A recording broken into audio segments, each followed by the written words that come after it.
Welcome, everybody, to another episode of Cryptid Conversations here in the Legends Cave. Today, we're talking about vampires. Do they sparkle, or do they just fucking turn to dust? We'll check it out right now. And I just lost us our monetization. Woohoo!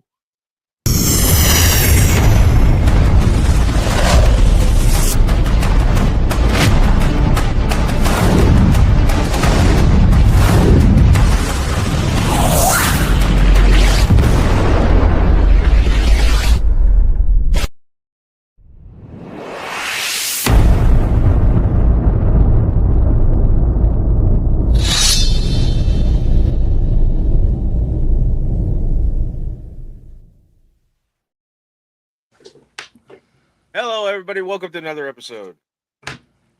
With us today, I am Blue, your gracious host. Below me is the always awesome Torsten. You said blow me? Below me. Below, not blow me. God damn it, it's going to be one of those episodes, isn't it? Well, no, from this it's angle. It's going to be one of those episodes, because you know what? We're talking about things that suck. So, might as well. Anyway, below me is the always wonderful, the gentleman, sir, Torsten. Down over in the corner, we got Jasper, the princess of the Hollow Earth. And next to me, as usual, we have the always chaotic, caffeinated creature of chaos. True. Dressed as a vampire today. I am. Michelle drinks coffee. So, let's hop right into the conversation. Vampires.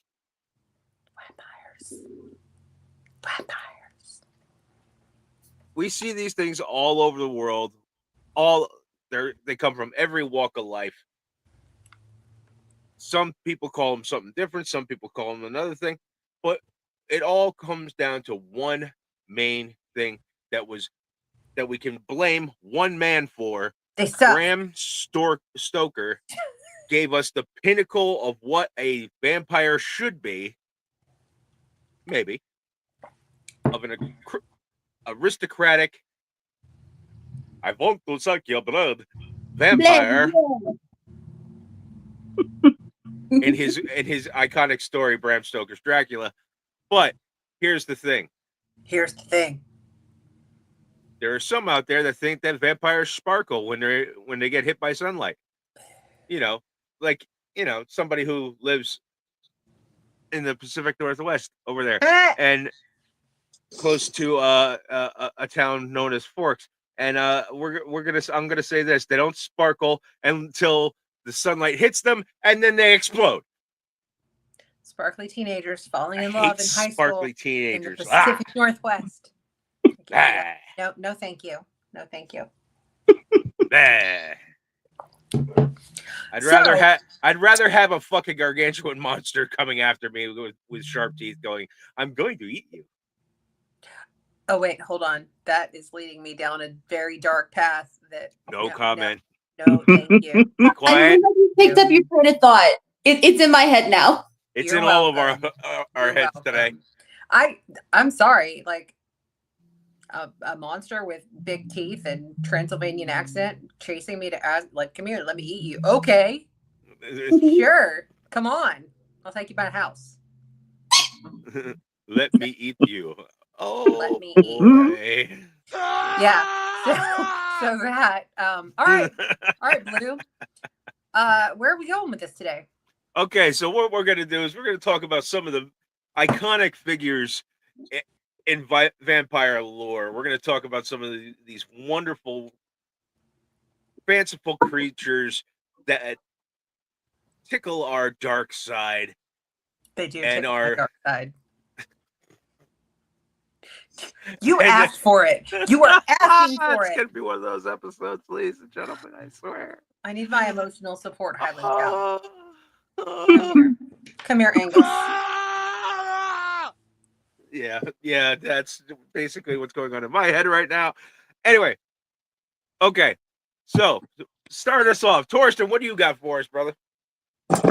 Well, we're going to go away from the modern interpretation of the vampire. And we're Okay, going to so we're go back in history okay. because it's not a modern phenomenon. We're going to go all the way back to the empires of Babylonia and the Persians Mesopotamia. and I the do love a good Assyrians. Babylonian vampire. Babylonian. Now, I love it. I way love that back word. then, they didn't Oh, like have a word for the creatures. They weren't known as vampires. They were seen as demons way back then. Or they were also seen as the spirits of the human being who was not buried properly or had unfinished business. Will you let me finish I before you goddamn interrupt? You always sit gotta in your interrupt. corner and do as you're told. Wait, what was that? What was that over there? Who? Yeah, exactly. Who? What? Right.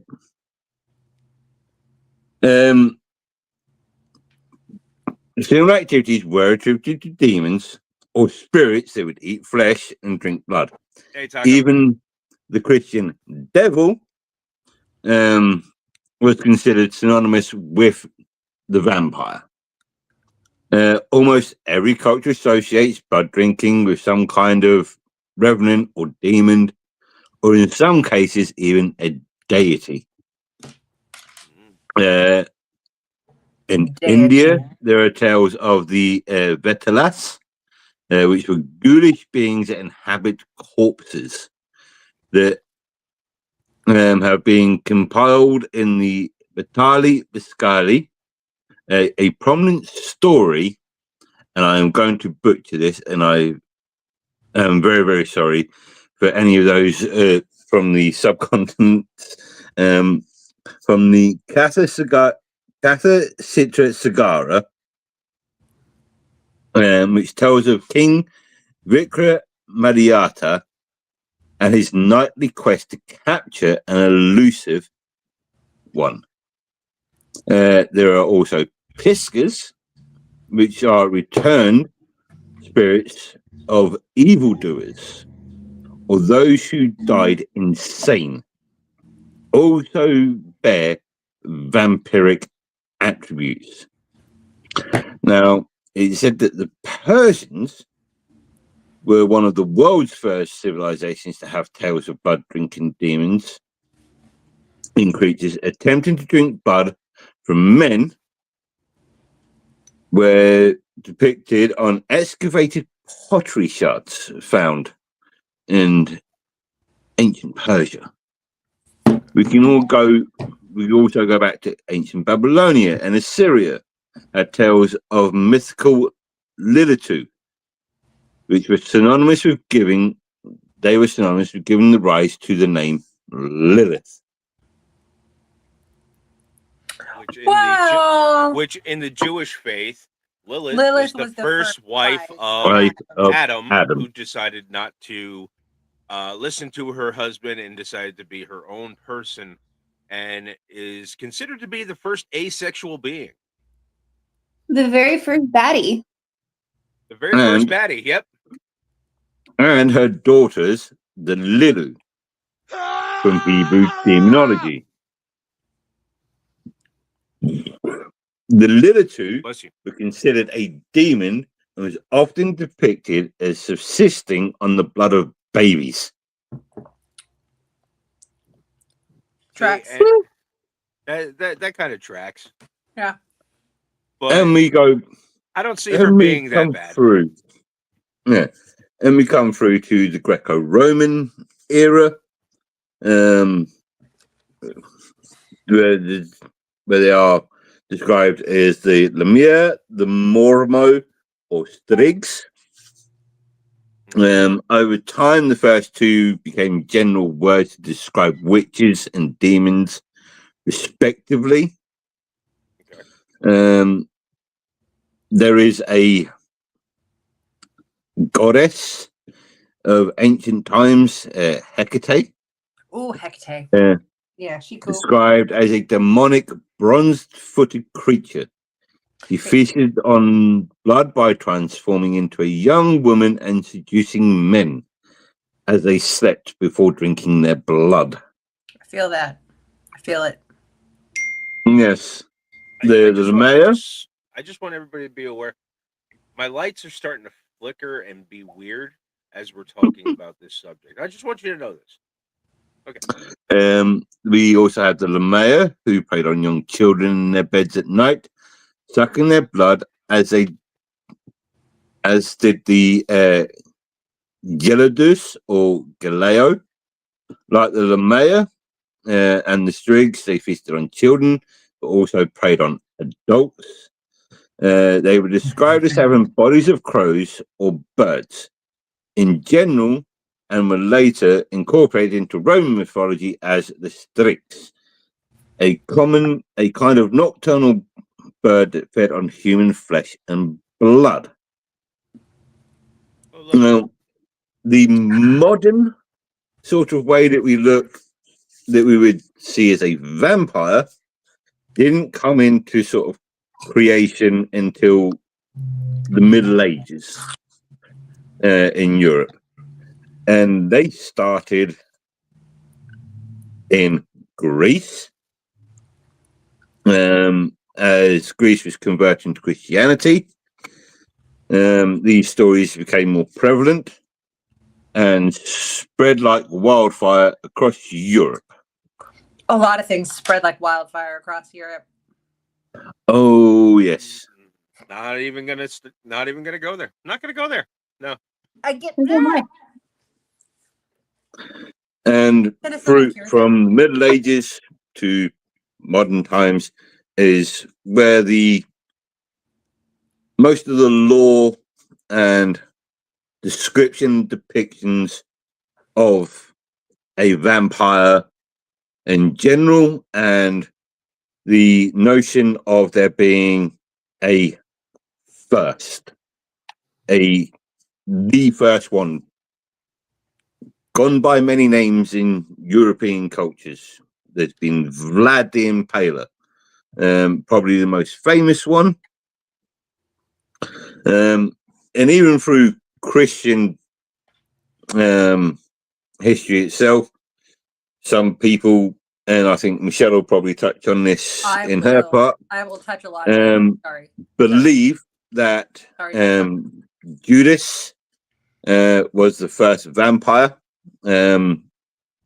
as a curse for his betrayal and trying to commit suicide. To add on to what you just said about Judas possibly being the first vampire, the story of Judas's death can be looked at as the start of vampirism, due to the fact that he hung himself from a tree because he sold Jesus out for 30 pieces of silver. Yeah. The tree broke. The branch broke. He did not die by hanging.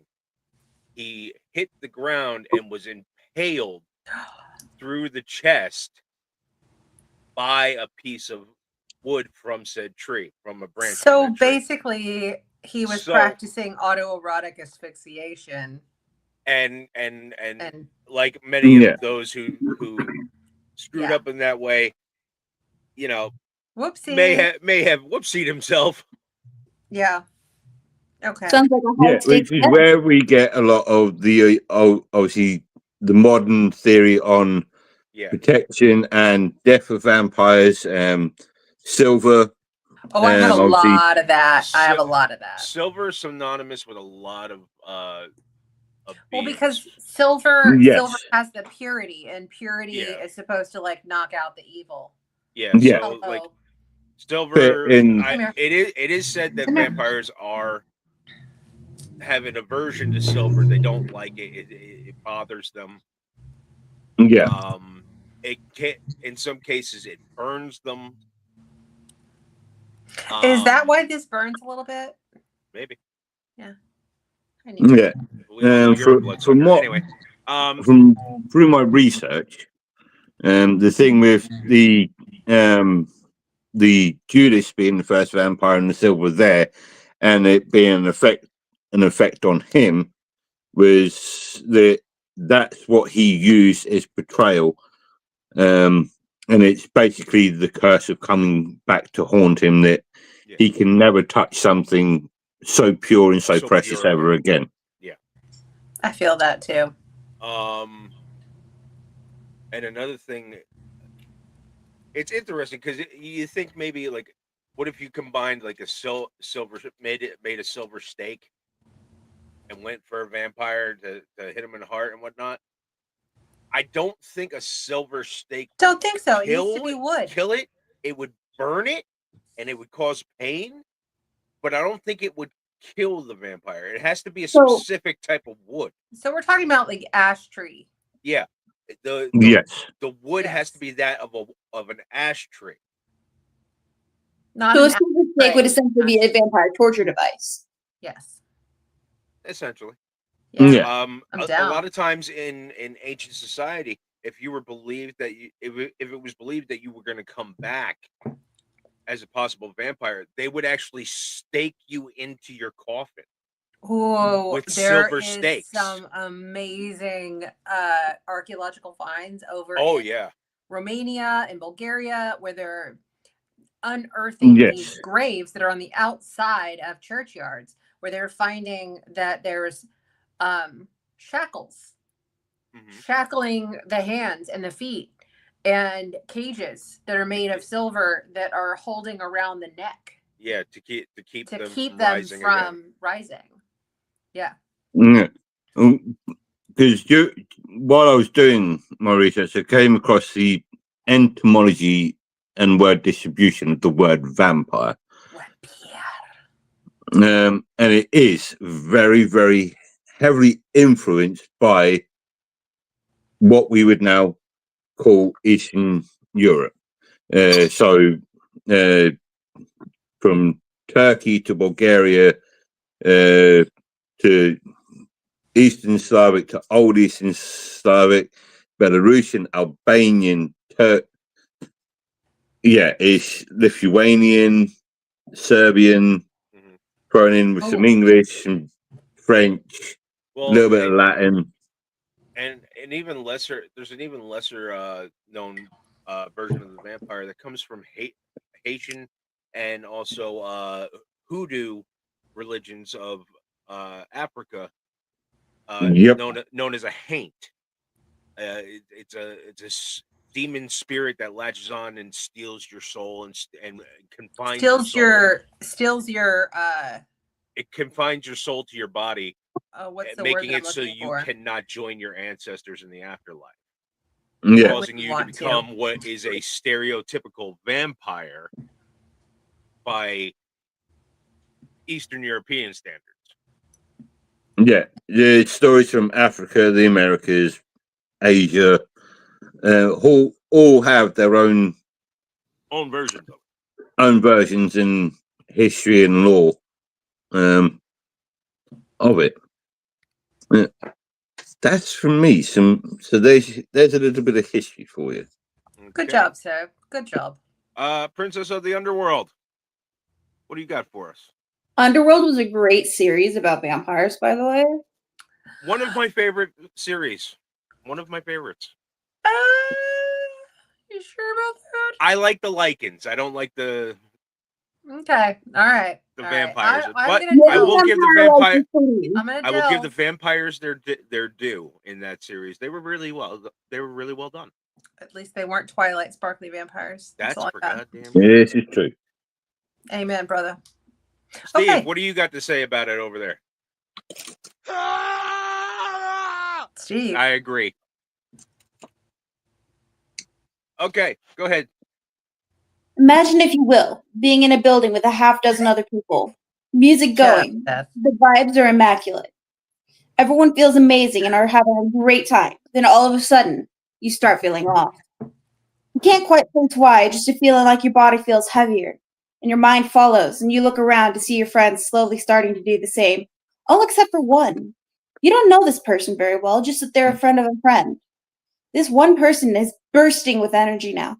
You realize with dawning horror You've just been fed upon by a psychic vampire. I've met a few psychic vampires that suck your soul out. We're getting back into sucking again. Okay. Hey, Yeah. there's a lot of women that do it can suck a soul out. That's for damn sure. Like a Psychic golf ball out of a vampires. garden hose. Oh my goodness. These things You're welcome. Okay, go ahead. Psychic vampire lore describes beings who drain life force, emotional or spiritual energies from others, leaving their victims feeling exhausted. This can be a metaphorical description of people who can drain others, or it can refer to creatures in folklore and occult belief. These vampires feed on the energy from strong emotions like anger or sadness, though I believe happiness, like excessive happiness, can be fed upon as well. And the act can be conscious or unconscious. We're not really sure. There's no scientific or medical evidence for their existence. As for what they feed upon energy rather than blood. Energy that to an average person is unseeable, but to the psychic vampire, it's a delicious snack. I have a couple of coworkers who feed on happiness.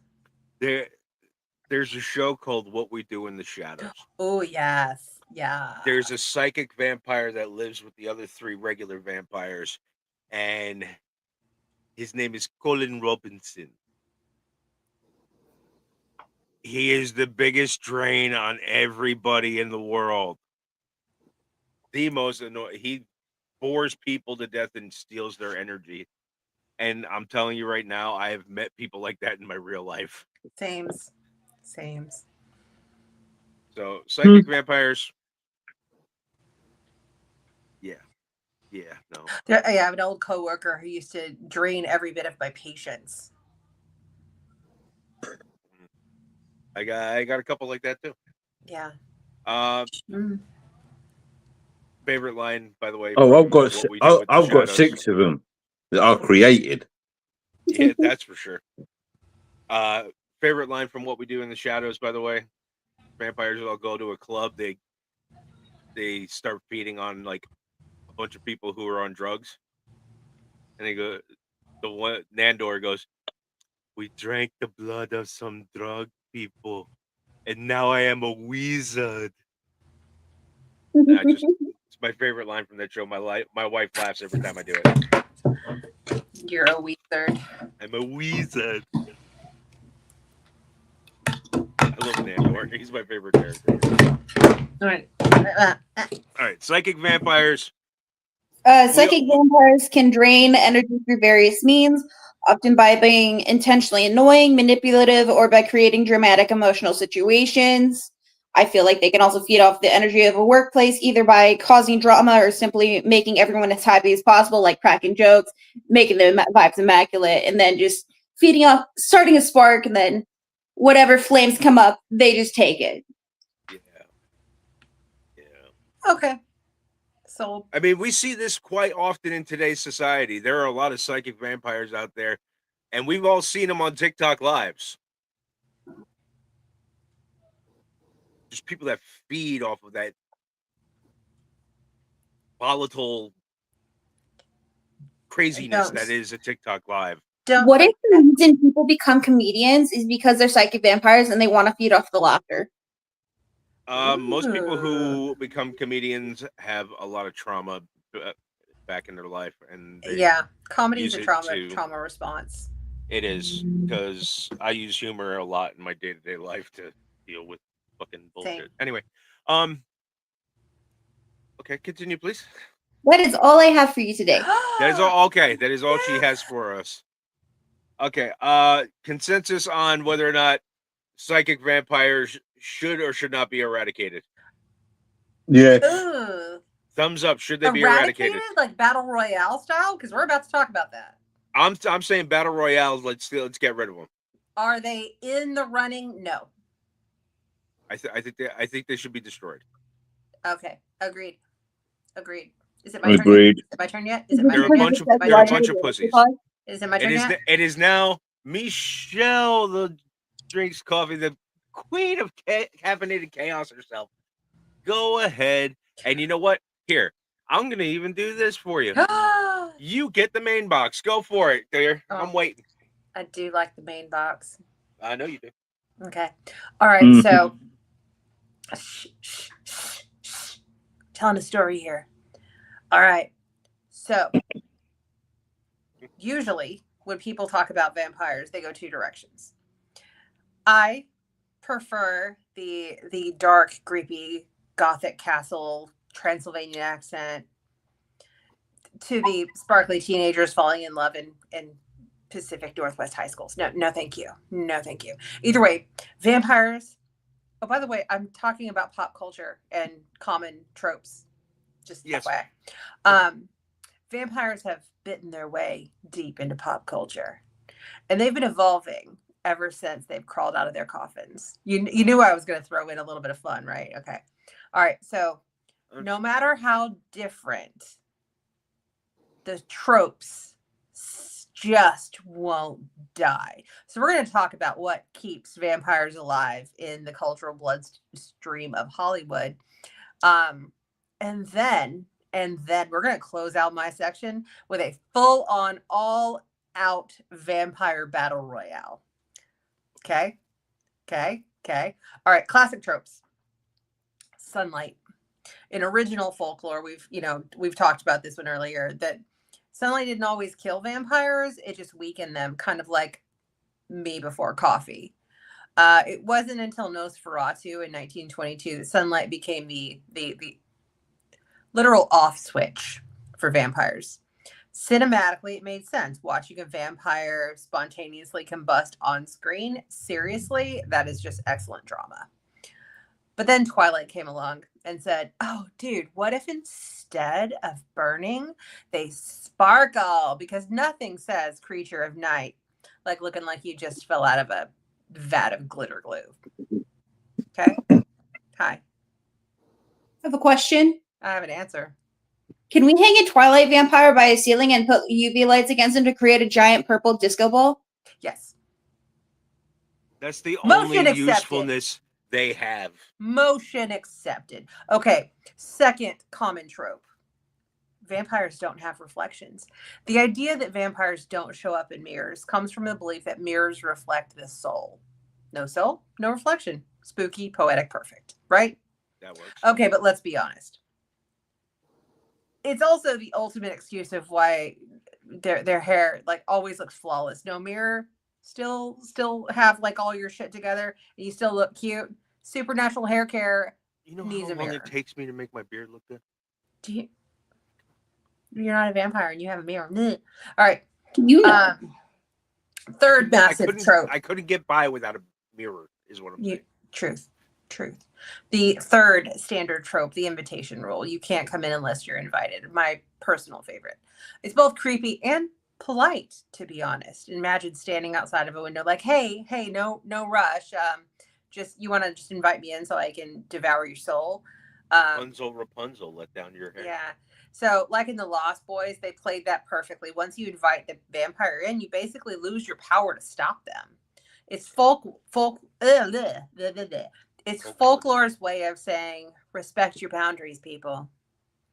Just throwing it out there. All right. The last trope that I'm going to talk about is the coffin nap. We all know the coffin nap, the coffin thing. Okay. It's more of a Hollywood flourish. In folklore, vampires returned to their graves by day, but they weren't necessarily tucking them in for little gothic bedtime stories. Still, it fits. Nothing screams introvert like being locked in a wooden box until sundown. Okay. But also, there are parts of the legend that state that vampires must rest in the soil. The soil, yes, of their but like home the country, coffin, of their home world, of their home, right, where they were born. Exactly, but that's not like Hollywood prettied it up with like the pretty coffins and yeah. Fuck that. Jasper. Remember what I was talking about? Thinking. Brain is being stupid. Brain is braiding. Okay. When you think of it. Okay. So now we're gonna take a little trip down pop culture's evolution of the vampire. So we're gonna start in 1931 with my personal favorite. Bela Lugosi turned the vampire from a rotting corpse into a tuxedoed gentleman. I will say this, hands down, my favorite depiction of Dracula. Bela Lugosi? Bela Lugosi. But it was perfect. Because of his Hungarian accent. Yes. And the fact that it fits perfectly within the Eurotrope of and Romania his eyes and the character and his eyes. His eyes he can say a lot with them eyes. That man walked so every sexy vampire could brood. I'm just saying. Seriously. 100%. Come on. All right. So the then we're gonna another night. We're gonna with sweet music. That trope, that vampire, the Dracula, kind of stuck with us until the 80s. So it was in the 80s when we started seeing a little bit more of like the near dark vampire, the Lost Boys, the leather jackets, the motorcycles, the mullets. Mm-hmm. Vampires went punk rock in the 80s. They were cool. They were cocky. A lot of things went punk rock in the 80s. It's true. And they were also allergic to shirts. I noticed a lot. Yeah, like I'm totally fine with it though. Like I'm just saying. Like what happened to protecting the they were just cool motorcycle riding Kiefer Sutherland, Jason Patrick vampires. They were yeah. Okay. Take them home. It was the 80s. Okay. So we kind of stuck with that little like the mid 80s Lost Boy kind of piece until the 90s, the mid 90s, and we got the Anne Rice emotionally tortured, sad vampires with Lestat and Louis. We got the beautiful, immortal, and existentially exhausting sad boys with fangs. We got the emo vampires in the 90s. That was, to me, is the biggest turn down in terms of vampires. I agree. Torsten. There was one good vampire movie in the 90s. What was that? 1992. And my favorite vampire movie. Bram Stoker's Dracula. Bram Stoker's. Absolutely. The second best performance. So I have to say Dracula. That performance of Dracula was probably one of the after Bela Lugosi, there was a little bit of iconic, like just holding the attention, like having that kind of like quiet sexiness of a vampire.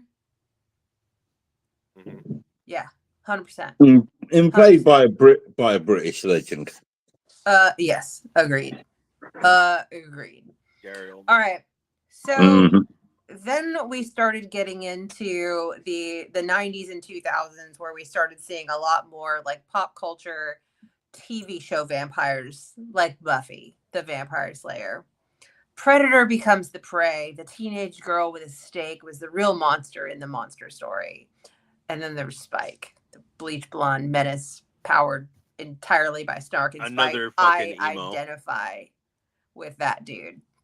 And then but also then you also had Angel, who was a different type of vampire. I liked Angel was too Angel was a vampire who had a soul. Yeah, which made him very different. I identified with the you know me. I like the bad boy. Yeah, I know you like the bad boy. You like Mr. Emo. I do. Snark and Spike. I'm just saying, like I identified with Spike. Let's all agree. Spike was the better choice for Buffy to have of course, a romantic 100%. thing. Oh, and then we get to the late 2000s, early 2010s. The saga that launched 1,000 memes.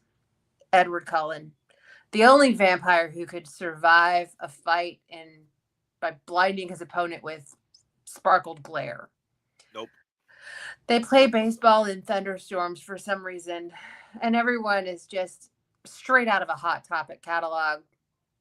If Interview with a Vampire is Gothic era, Twilight is the CW fever dream. Dramatic, glittery. And Growing up, I did quite like Interview with a Vampire. Yes. But hey, there's a whole new generation that got into vampires because of it. But even it just made them less bitey. Like I just no thank you. No thank you.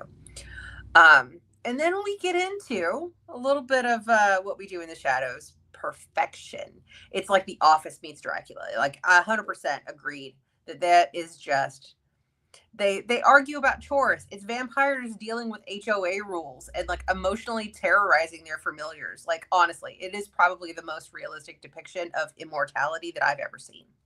Yeah. I'll agree with that. Yeah. And then let's end this little trip down the depiction of vampires in 2021 with Midnight Mass. Slow burn meets faith crisis. It's an angel that definitely isn't an angel. Small town paranoia, theology twisted into terror.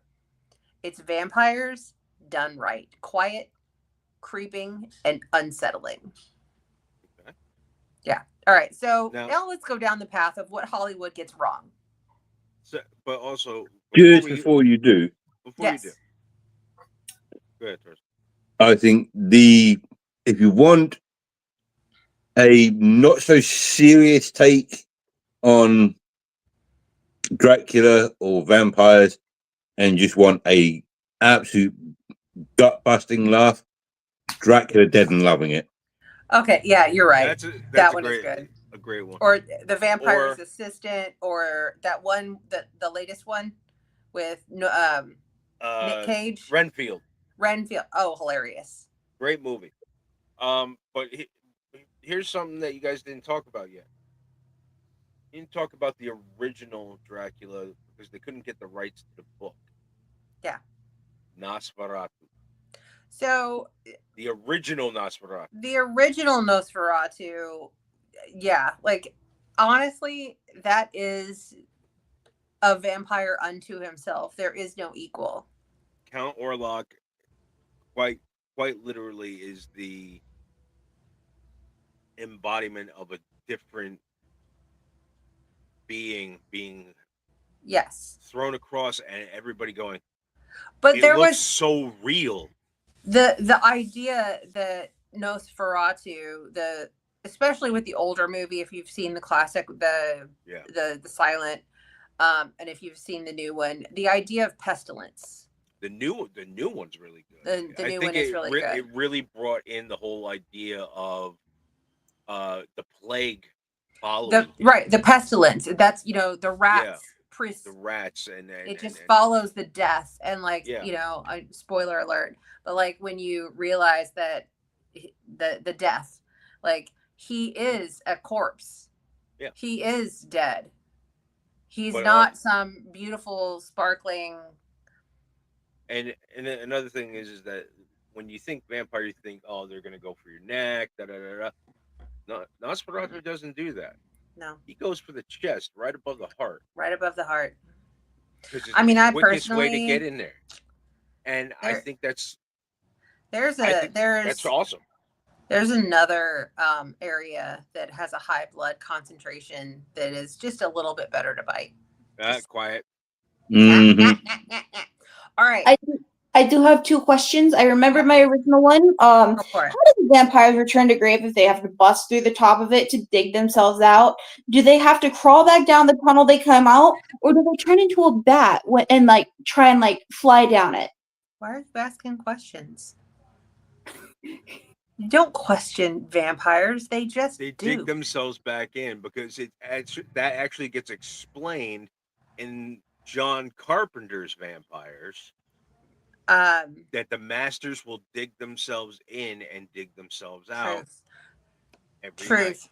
So my Seth-tastic down there, Michael B. Jordan's latest film. Yes, The Haints.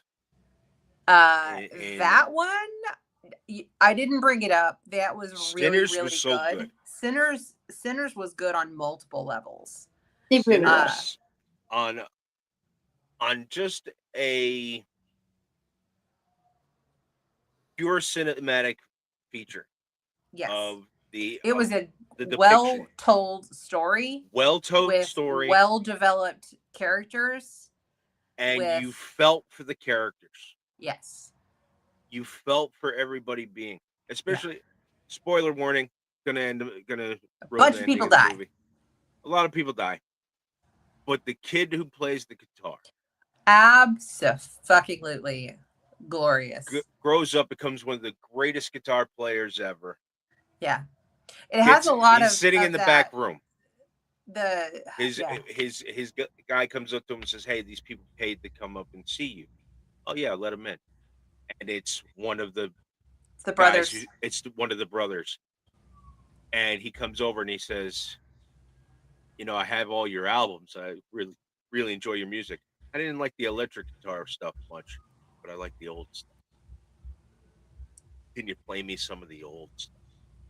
Yeah. And it's that original music he used to play back in the juke joint, and it brought him back to that time. It shows how vampires, through the centuries, they remember one specific event.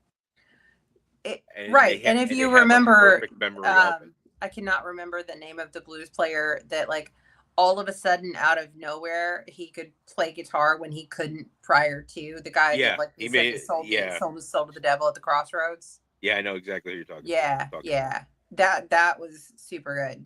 But no, I don't know how they get back in there. Maybe they, like, turn into water and drip down. I got nothing.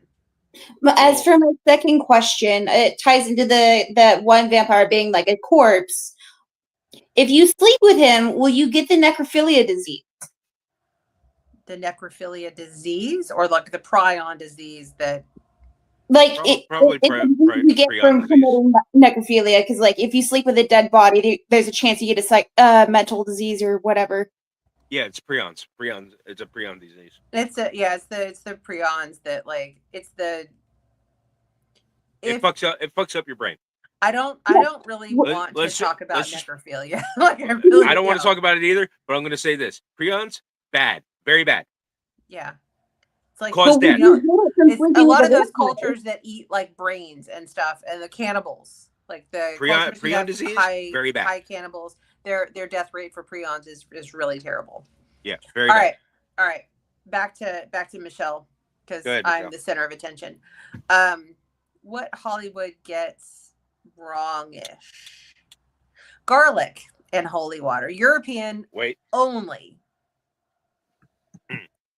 But garlic is considered to be one of the purest and best things for you to eat. It has always been that way, which is why it has an effect so hard on creatures of the night. Okay. So garlic works. Counter thought. What if Italian vampires made up the rumor about the garlic because they wanted to flavor the blood of the people they eat? True.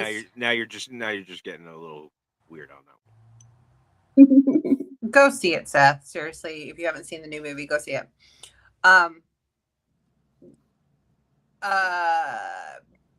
So in other cultures, garlic also lowers your blood pressure, says Braxton. Says Taco. Taco says lowers your blood pressure.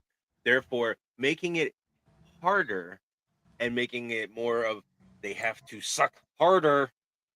Yeah, I want that. Judge, go back. Come on. Okay, so garlic and holy water is basically European only.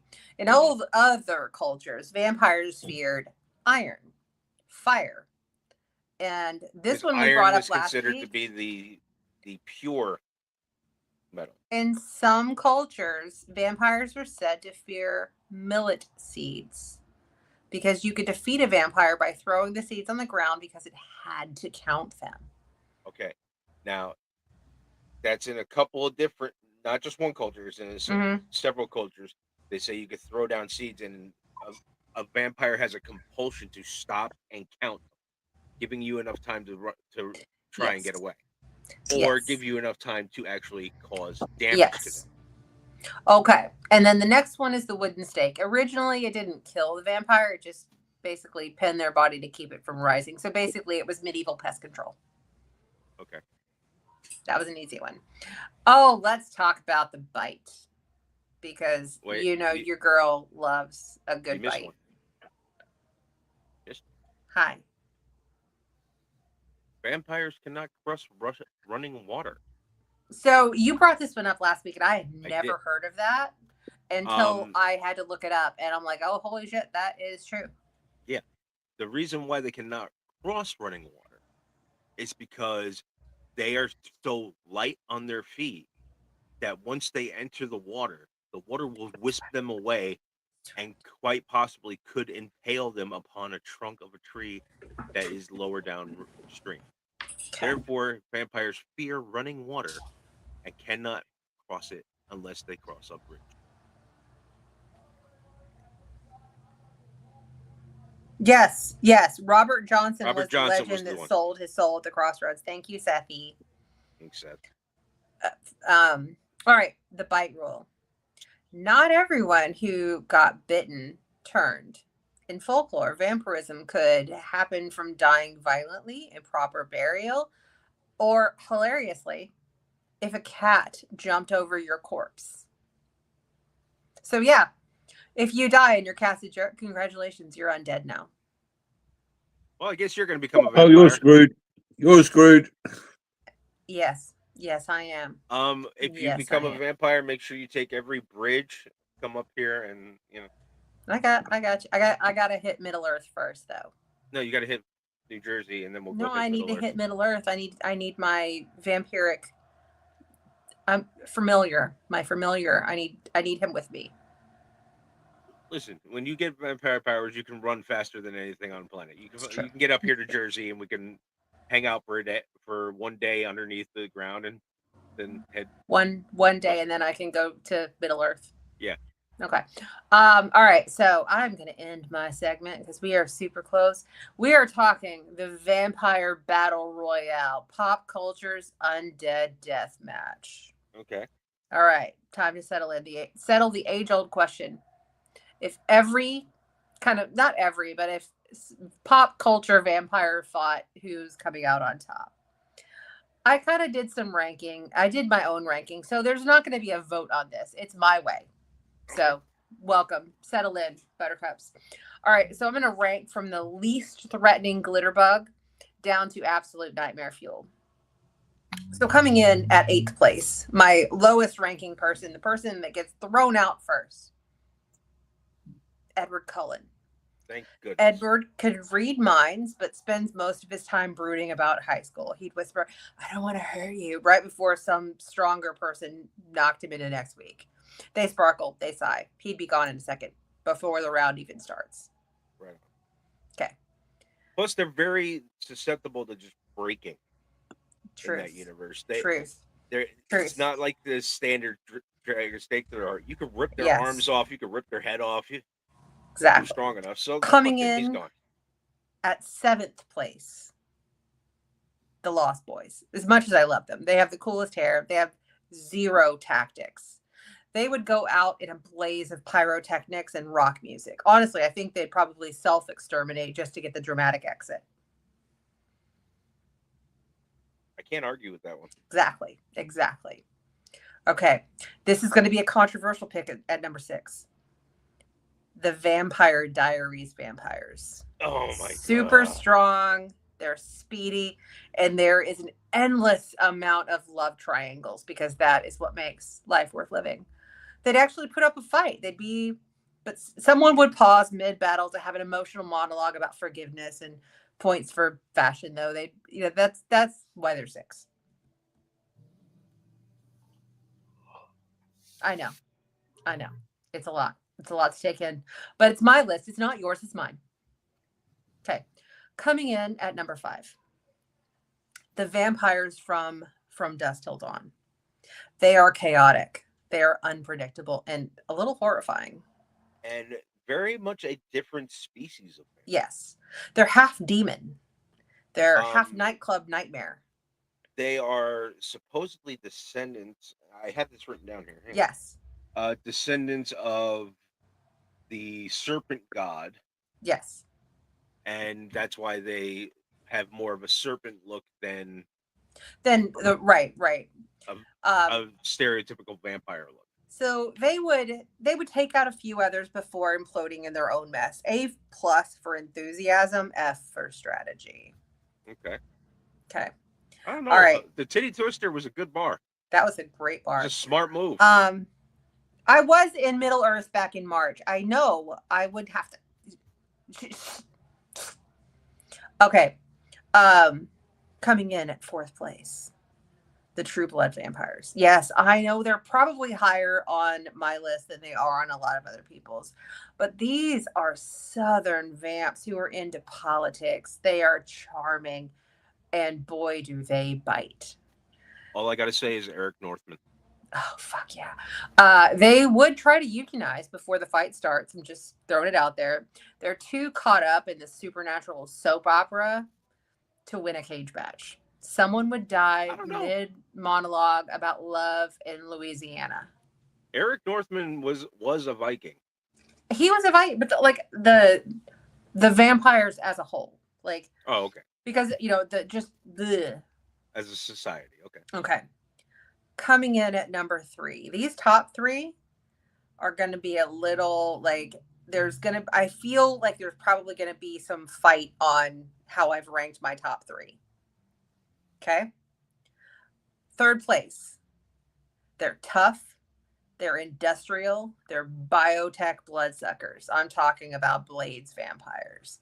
They are savage. They are smart, and they're terrifying. Question. Yes. Blade 1 or 2? This is let's say that it is a Blade trilogy as a whole. So there are some you got to take into account they did have bio made vampires, which was the Reaper strain, which is a stronger strain of vampirism. Mostly Blade 1. But then let's go with Blade 1. In Blade Trinity, you had Trinity was the best. Earth, yes. Dracula. Yes. The first of them all. The one who was actually given his abilities by the blood god La Magra. Okay. Agreed, but still they're in 3rd place. I think they all get taken out by a daywalker anyway. Exactly. They would take out their weaklings in a flash. Absolutely done. But Blade exists in their universe, which automatically drops their survival rate by 80% because Blade. Okay. Number 2. Second in the list of this battle royale, there's the last 2 face-to-face. All variants of the standard Dracula. Still the original, manipulative, powerful, elegant, ancient. Dracula is hypnotic. He is strategic and he is classy. But he's also old-fashioned. So give him a ring light and he'll combust. Classic Dracula makes it far, but not far enough. Okay. Who comes out on top? The vampires from 30 Days of Night. These are pure nightmare fuel. There is no brooding. There is no romance. There's no speeches. There's just hunger. They descend on that town like wolves, fast, organized, efficient, and merciless. If every other vampire is playing vampire, these are the ones that folklore actually warned us about. There's no glitter, no existential crises, just carnage. They annihilate and they move on. They are the top of the food chain. Final boss. Okay. I'm going to counter that. Okay. The only true supernatural ability shown by the 30 Days of Night vampires is that they have an increased strength. Yes. That's the only thing that they have. They are pure folkloric vampire bloodlust. Okay. But the hero of that story was able to fight off the urges long enough to take out the lead vampire on that. I'm just talking about blow for blow. Yes, I said that. I'm talking about, like, if we look at this list of these groups of vampires, like this group, they would come out on top. They were strategic. They were figuring out, like, they were like the Jurassic Park dinosaur who's like figuring out how the fences work. Okay. Closing thoughts. From elegant aristocrats to emotional rock stars to blood-slicked nightmares, vampires have evolved right alongside us. They reflect whatever humanity's scared of. They secretly just were drawn to it. Whether it's eternal youth, forbidden desire, or monsters that we might become, vampires show us the darker versions of ourselves. And honestly,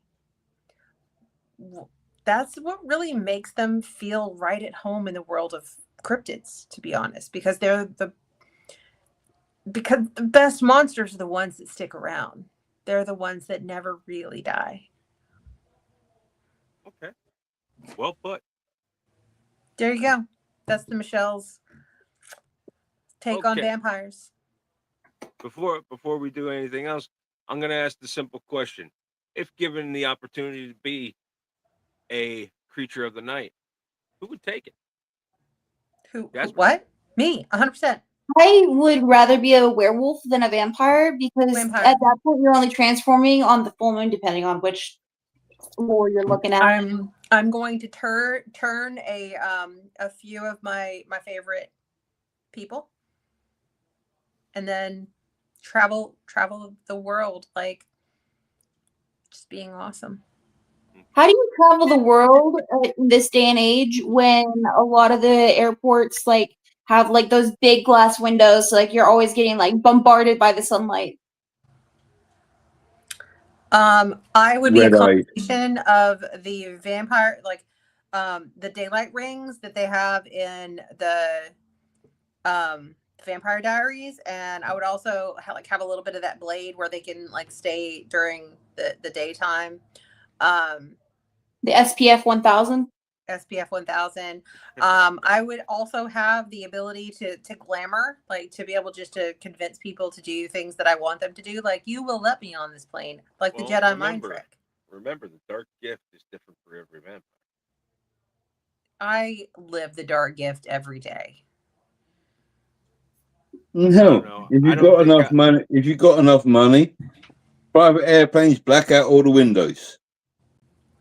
Right. Eventually, I'll just get like Qatar to give me a plane. Like, I'm good. I got this. I'd rather be Blade, Daywalker. Still. Enhanced strength, speed, all their strengths, none of their weaknesses, except Come here. thirst. Dexter Morgan is just being all creepy behind me. Yeah, that's why you're going to become a vampire when you die. Yeah. He's Dexter Morgan, come here. What about you, babe? With that being said, I think I'd get bored of the immortality. Yeah, after a while, you just get bored, don't you? I would always find things to do. Well, that's because you have ADHD. It's true. Squirrel. Bless you. Anyway. Hiccup, but thank you. With that being said, since it is still spooky month, next week's episode, we're talking werewolves. Yes. We're gonna go from. I'm not gonna dress up like a werewolf next week, though. Just FYI. I'm just a walking werewolf. It's okay. I'm just maybe a cat. Maybe a werecat. Look at Torsten. Look at me. You got two werewolves on screen already. I'm gonna be a werecat. Oh, Torsten's definitely the big bad wolf. Anyway, so next week we're doing werewolves. Come join us. If you haven't already, please like, share, and subscribe. And hit that notification bell so that way you're notified every time we go live. With that being said, if you can't be good, be bad. If you're going to be bad, at least fucking be good at it. We'll catch you next week on another episode of Cryptid Conversations.